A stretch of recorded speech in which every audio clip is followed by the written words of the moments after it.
नमस्कार दोस्तों, बात करते हैं टाटा मोटर्स लिमिटेड डीवीआर की। डीवीआर के शेयर्स 1 सितंबर को गायब हुए थे अपने स्टॉक डीमैट अकाउंट से और अभी तक मार्केट में नहीं आए हैं। किसी का भी क्रेडिट नहीं हुआ है। बात करेंगे इस वीडियो में।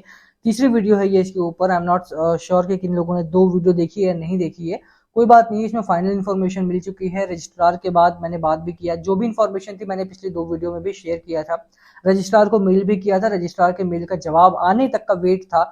कॉल पे बात किया था, पहला मेल गया, उसके बाद से उनका जवाब आया जो कि बहुत क्लियर नहीं था। दे सेड कि बहुत ही जल्द आपके खाते में वो स्टॉक्स आ जाएंगे। जब इनका सेटलमेंट हुआ था, यानी कि जब 1.14 करोड़ स्टॉक्स बेचे गए थे, कैश जो पेमेंट होनी थी उसका इंतजाम हो चुका था, तो उन्होंने बहुत लंबी प्रोसेस में बताया था। मैं जिसके रिप्लाई में मैंने बोला था कि भाई एक डेट बता दीजिए आप कि किस वीक में अराउंड रेंज भी पता लग जाए तो बेहतर होगा।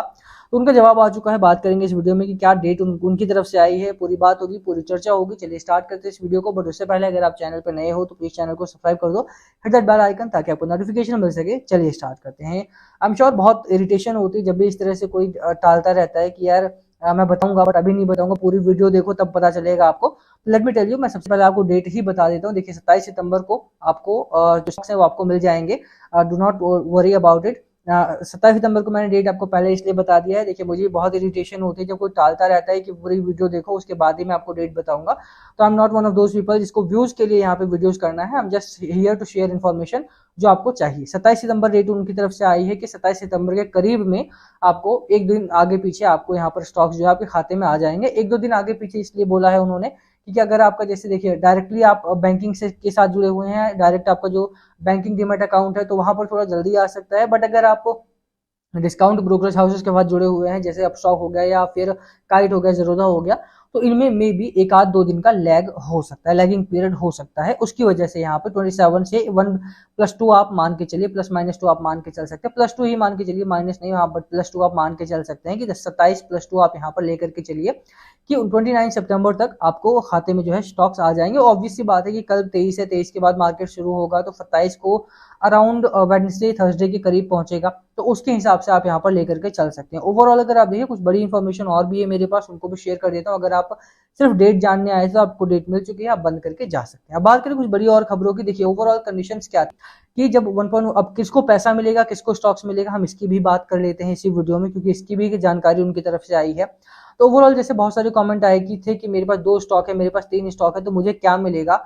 तो उनके लिए मैं बता दूं कि देखिए आपको कैशबैक भी मिल सकता है, यहाँ पे कैश मिल जाएगा आपको, ऑब्वियस सी बात है।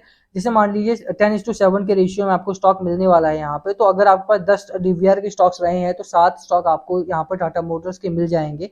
अब प्रॉब्लम ये है कि जब आपका रिटायर हुआ स्टॉक आपका, यानी कि 768 रुपए पे था, और इसको अगर मल्टीप्लाई बाई 10 करेंगे तो 7600 रुपए के आसपास का आपका स्टॉक थे।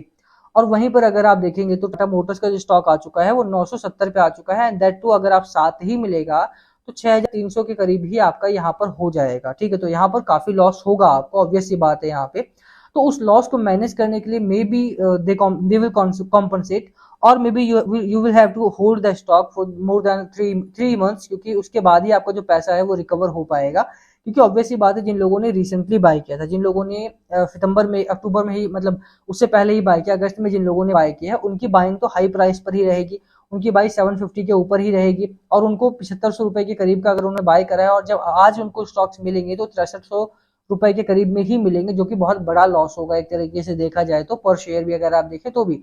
तो उसको कॉम्पनसेट करने के लिए may be they will give you cash also. But यहाँ पर अभी ओवरऑल जो कंडीशन है वो यही है कि उनकी तरफ से जो जानकारी आई है वो इतनी ही है कि बाजार में अगर आपके पास 10 स्टॉक है, 7 आपको यहाँ पर मिलेगा। साथ में एक और कंडीशन ये भी है कि कैश आ चुका है उनके पास, तो अब यहाँ से स्टॉक्स जो है वो डिसैमिनेट करना वो स्टार्ट करेंगे नेक्स्ट वीक में ही। तो जैसा मैंने बोला 27 आपकी डेट है, और 27+2 आप लेकर के चल सकते हैं यहाँ पे कि या इस पीरियड के दौरान आपको यहाँ पर स्टॉक्स मिल जाएंगे। हालांकि एक मेल मैंने उनको और भी किया है टू नो बेटर अबाउट कि क्या कॉम्पनसेट वो कैश करेंगे या नहीं करेंगे, तो उसकी जानकारी आते ही मैं आपको बताऊंगा उसके बारे में भी। अब एक और चीज है कि देखिए टाटा मोटर्स अगर आपने खरीदारी कर रखी है या आपको स्टॉक मिल जाते हैं तो करना क्या है। 12,000 करोड़ के आसपास का यहाँ पर म्यूचुअल फंड ने निवेश किया है टाटा मोटर्स में। एक बड़ा करेक्शन यहाँ पर आ चुका है, 1250 रुपए के आसपास का टारगेट यहाँ पर ऑलरेडी आ रहा है स्टॉक में। अगर आप टाटा मोटर्स की भी बात करते हैं तो 1250 रुपए के आसपास का टारगेट स्टॉक में अभी भी देखने को मिल रहा है। तो आई वुड से और जो रिपोर्ट्स भी आई हैं उनके हिसाब से भी अगर आप माने तो टाटा मोटर्स में आपको यहाँ पर होल्ड भी करना चाहिए, और जिन लोगों को बाय करना है उन रिपोर्ट्स के हिसाब से यहाँ पर बाय कॉल्स भी देखने को मिल रही है। Let me show you the reports also, अगर यहाँ पर आई हो तो यहाँ पर भी अगर आप देखें तो 18 सितंबर की रिपोर्ट जो आ रखी है वो यही है। 18 सितंबर की रिपोर्ट एमके का 1175 के आसपास का टारगेट है, और 28 अगस्त की अगर आप बात करें तो यहाँ पर केयर चौकसी की तरफ से भी 1150 रुपए का टारगेट यहाँ पर अभी भी देखने को मिल रहा है। तो जिसको बाय भी करना है वो 970 के करीब में बाय भी कर सकता है, और अगर आपको स्टॉक मिलते हैं 10:7 के रेशियो में, जैसे मैंने बताया लॉस तो आपको वहां पर हो ही रहा है, तो लॉस को कॉम्पनसेट करने के लिए आपको होल्ड करना पड़ेगा फॉर 3 to 4 मंथ्स। ऐसे केसेस में करेक्शन भी यहाँ पर इसी वजह से कराया जा रहा है ताकि जो भी जिन लोगों को भी स्टॉक मिले वो फटाफट यहाँ से बेच के निकले, and then the mutual fund can buy at the lower prices, तो निचले लेवल पे वो लोग बाय कर सके। तो मेरी राय तो यही रहेगी कि देखिए बेचने की गलती इसमें मत करना, होल्ड करो अपने स्टॉक्स को 3 से 4 महीने में, 5 महीने में। कंपनी तो टाटा की है, आप जानते ही हैं, टाटा भरोसेमंद कंपनी है, और फंडामेंटल भी अगर आप देखेंगे तो काफी बेहतरीन है। जेएलआर की सेल्स रिपोर्ट भी यहाँ पर आ चुकी है जो कि यहाँ पर 24% अप है, तो वो भी एक गुड न्यूज यहाँ से आ रही है। और एक और खबर ये भी है कि जेएलआर तमिलनाडु में एक बड़ा प्लांट भी लगा रहे हैं, तो वहां से भी एक पॉजिटिव खबर आ रही है। तो ओवरऑल अगर आप देखेंगे तो कहीं ना कहीं टाटा मोटर्स में भी एक बड़ी रैली संभावित है, टीवीएस की तरह, या फिर अगर आप दूसरी मारुति की कंपनी की तरह देखें तो यहाँ पर एक बड़ी रैली संभावित अभी भी है। तो होल्ड कीजिए, बाय कीजिए जिसको करना है। बाकी खाते में स्टॉक आते हैं 27 को तो ठीक है, वरना मैं दोबारा मेल किया है कैश वगैरह को लेकर के, उसका जवाब आएगा तो मैं आपको दोबारा से इन्फॉर्म करूंगा। कुछ बात कर लेते हैं आईपीओ की। नेक्स्ट वीक में यानी कि अपकमिंग कल से काफी सारे आईपीओ यहाँ पर लिस्ट हो रहे हैं। 11 आईपीओ ऑलरेडी यहाँ पर आएंगे और 14 लिस्टिंग है यहाँ पे, तो काफी बड़े आईपीओ का मार्केट यहाँ पर चल रहा है। सेबी ने ऑलरेडी बोल दिया है कि सेबी ने ऑलरेडी यहाँ पर भी अगर आप देखेंगे तो टाइमिंग को लेकर के बड़ा करेक्शन किया है। जो 9:45 या 9:35 के बीच में लिस्टिंग होती थी, अब यहाँ पर करेक्ट टाइम नहीं बताया जाएगा, इन 10 मिनट के बीच में कभी भी लिस्टिंग हो जाएगी। ऑब्वियसली बात है, होता क्या था कि जैसे ही लिस्टिंग का समय आता था बहुत सारे फेक ऑर्डर्स आ जाते थे, बाइंग ऑर्डर्स, जिससे रिटेल को लगता था कि यार यहाँ पर तो बहुत बड़ा बाय ऑर्डर अभी भी आ रहा है और यहाँ पर अभी भी बाइंग ऑर्डर लगा हुआ आप। तो इसी वजह से सेबी ने टाइमिंग को लेकर के मना कर दिया है कि टाइमिंग यहाँ पर फिक्स नहीं रहेगी, 9:35 से 9:45 के बीच में कभी भी यहाँ पर स्टॉक आपका सेटल हो जाएगा मार्केट में। तो जिन लोगों को बाय ऑर्डर का होगा वो वहां पर कैंसिल नहीं कर सकते। अगर 5% भी ऑर्डर कैंसिलेशन यहाँ पर आया तो सेबी के पास अलर्ट जारी होगा और उसके ऊपर जांच की जाएगी।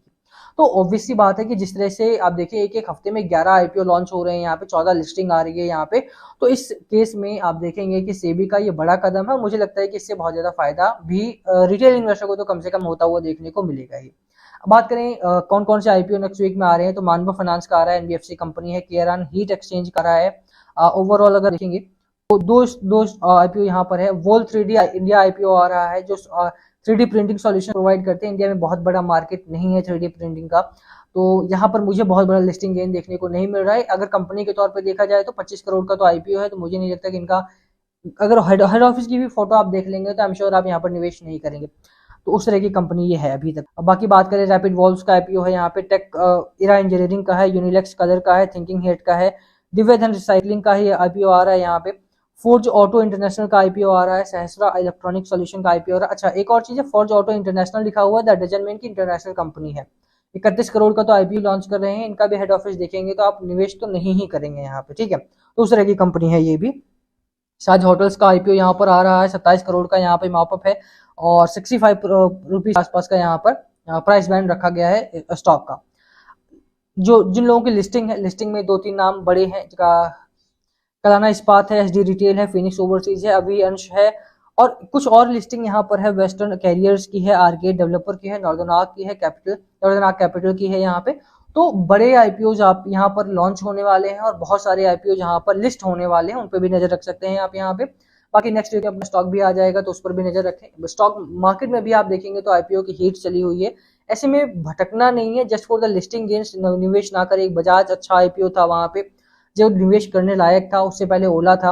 अभी के लिए अगर आप बात करें तो यहाँ पे एचडीएफसी का एचडीबी फाइनेंस आ रहा है, वो अच्छा है, एनटीपीसी ग्रीन आ रहा है, वो अच्छा है, एसजीवीएन ग्रीन आ रहा है, वो अच्छा है यहाँ पे। तो 2 आईपीओ अभी भी हैं जो इस तरह के हैं और अच्छा है। हिंडई का आ रहा है, वो बहुत अच्छा है आईपीओ यहाँ पर होने वाला है। साथ में 2-3 अगर स्विगी की अगर देखें तो स्विगी का भी आईपीओ आ रहा है, बट आई डोंट थिंक वहां पर निवेश करना चाहिए क्योंकि वहां के जो फाइनेंशियल से काफी हिले हुए हैं, तो उसको देख करके निवेश करेंगे तो ज्यादा बेहतर रहेगा। बाकी लास्ट कॉल हमेशा आपका होना चाहिए। टाटा मोटर्स डीवीआर से संबंधित कोई और सवाल हो तो आप पूछ सकते हैं नीचे कमेंट सेक्शन में। आईपीओ से संबंधित कोई और सवाल हो तो भी आप पूछ सकते हैं नीचे कमेंट सेक्शन में। वीडियो को यहीं खत्म करेंगे। पसंद आए तो लाइक करना, चैनल पर नए हो सब्सक्राइब के बिना मत जाना। Thank you for watching and please comment अगर पूछना हो तो। Thank you.